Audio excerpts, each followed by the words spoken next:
तत्पश्चात आता है अफ्रीका खंड। अफ्रीका खंड में आता है सूडानी परिवार, बांतू परिवार एवं होंदोत बुशमैनी परिवार। और तीसरे खंड में प्रशांत महासागरीय भूखंड जो है, इसमें मलय पोलिनेशियाई परिवार, पापुई परिवार, ऑस्ट्रेलियन परिवार, दक्षिण पूर्व एशियाई परिवार। फिर चौथा भूखंड आता है अमेरिका भूखंड। अमेरिका भूखंड में केवल एक परिवार है, अमेरिकी परिवार। हुम्बोल्ट ने इनकी संख्या 13 मानी है। फ्रीड्रिश म्यूलर ने 100 मानी है। भारतीय विद्वान इनकी संख्या 10 से 18 तक मानते हैं। भारोपी परिवार के अन्य नाम क्या क्या हैं? इंडो जर्मनिक, आर्य परिवार, भारोपीय परिवार, भारत हित्ती परिवार हैं। भारोपीय परिवार की शाखाएं, अब उसमें जो 18 परिवार पढ़े थे उसमें से भारोपीय परिवार का हम भारोपीय परिवार की चर्चा करेंगे। तो इसकी 10 शाखाएं हैं। तो पहली भारत ईरानी यानी आर्य, बाल्टोस्लाविक, आर्मीनी, अल्बानी या इसी को इलीरी भी कहते हैं, Greek, Hellenic, Celtic, Germanic, italic, Hittite या हित्ती इसी को कहते हैं, तोखारी। ये 10 शाखाएं हैं इसमें। और इसमें से 10 शाखाएं जो हैं, इसमें से जो पहली 4 है भारत ईरानी, बाल्टोस्लाविक, आर्मीनी, अल्बानी, ये जो है शतम वर्ग में आती हैं।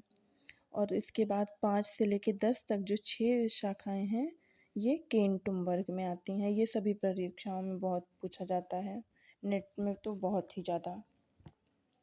फिर इसके बाद हम इसके बारे में थोड़ा सा जान लें कि 1870 ईस्वी में प्रोफेसर अस्कोली ने, इनका कई जगह अस्कुली भी नाम दिखता है, तो इन्होंने भाषाओं को ध्वनि के आधार पर शतम एवं केंटुम 2 भागों में विभक्त किया था। किन्होंने किया था? अस्कुली ने। इन्होंने ही शतम एवं केंटुम इस तरह के 2 भागों का वो किया था। तो जो मूल शब्द है वह है शतम, इसी को कमतोम भी कहते हैं। तो इसी मतलब शतम को ही एक 100 शब्द को लिया गया, उसको ये कहा गया कि किन किन भाषाओं में 100 को क्या क्या कहा जाता है। तो जैसे शतम वर्ग में जो आपको हम पहले ही बता चुके, यही यहाँ पे लिखा है। इसके बाद फिर एक इम्पॉर्टेंट देख लीजिए पॉइंट कि भारोपी परिवार जो है वो श्लिष्ट योगात्मक है। भारोपी परिवार कैसा है? श्लिष्ट योगात्मक है। इस परिवार की मूल भाषाएं हैं संस्कृत, ग्रीक, लैटिन आदि। ये भाषाएं पहले संयोगात्मक थी, परंतु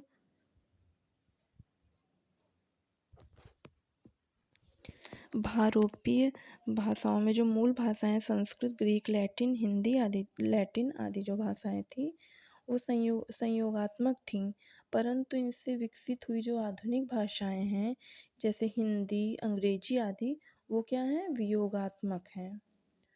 अब इसके बाद हम पढ़ेंगे भारोपीय परिवार की भाषाएं। तो भारोपीय परिवार की भाषाएं, इसका संक्षिप्त आप देख लीजिए। इसका विस्तृत नोट्स हम बाद में बनाएंगे, अभी तो एग्ज़ाम की दृष्टि से बना ले रहे हैं संक्षिप्त ही। तो इसकी भाषाएं देखिए आप, तो जैसे बाल्टोस्लाविक भाषाएं, बाल्टोस्लाविक में 2 आता है, बाल्टिक और स्लाविक। और तीसरा आर्मीनी, चौथा अल्बानी, ग्रीक। ये सब इनका मतलब ये देखना है इसमें कि ये भाषाएं कहाँ पे बोली जाती हैं, यानी किस स्थान पे, और इनके बोलने वालों की संख्या कितनी है। लगभग यही इम्पोर्टेंट, मतलब थोड़ा बहुत इम्पोर्टेंट है। फिलहाल इससे प्रश्न बहुत कम आते हैं कि ये इसका स्थान बताइए। स्थान तो फिर भी आ सकता है, पर संख्या बहुत कम ही पूछी जाती है। इसी तरह से केल्टिक, जर्मानिक के 2 भाग हो जाते हैं कि पूर्वी क्षेत्र और उत्तरी क्षेत्र। इटालिक यानी रोमांस, इसी को कहते हैं रोम में जो होता है, रोम में जो बोली जाती है। हिटाइट, तोखारी। इस तरह से इसकी 10 शाखाएं हो गई। अब जो भी हम शुरुआत में 18 परिवार पढ़े थे ना भाषा के, अब वही पहला परिवार हो गया भारोपीय परिवार। अब इसके पश्चात हम पढ़ेंगे द्राविड़ परिवार। तो द्राविड़ परिवार में चार भाषाएं हैं प्रमुख रूप से। पहला है तमिल, जो कि मद्रास में बोली जाती है। तेलुगु, ये आंध्र प्रदेश में बोली जाती है। कन्नड़, ये मैसूर में बोली जाती है। मलयालम, ये कहाँ बोली जाती है? केरल में। इसी परिवार में गोंडी यानी मध्य प्रदेश, बुंदेलखंड, कुरुख या ओराओ बिहार, उड़ीसा, ब्राहुई यानी बलूचिस्तान भाषाएं भी हैं इस परिवार की ही। इस परिवार की भाषाएं जो हैं वो हैं अश्लिष्ट योगात्मक। फिर तीसरा परिवार बुरुशस्की परिवार। इसका क्षेत्र है भारत का उत्तर पश्चिमी छोर। काकेशी परिवार, इसका जैसे नाम से ही आप समझ जाएंगे कि काकेशस पर्वत का समीपस्थ भाग।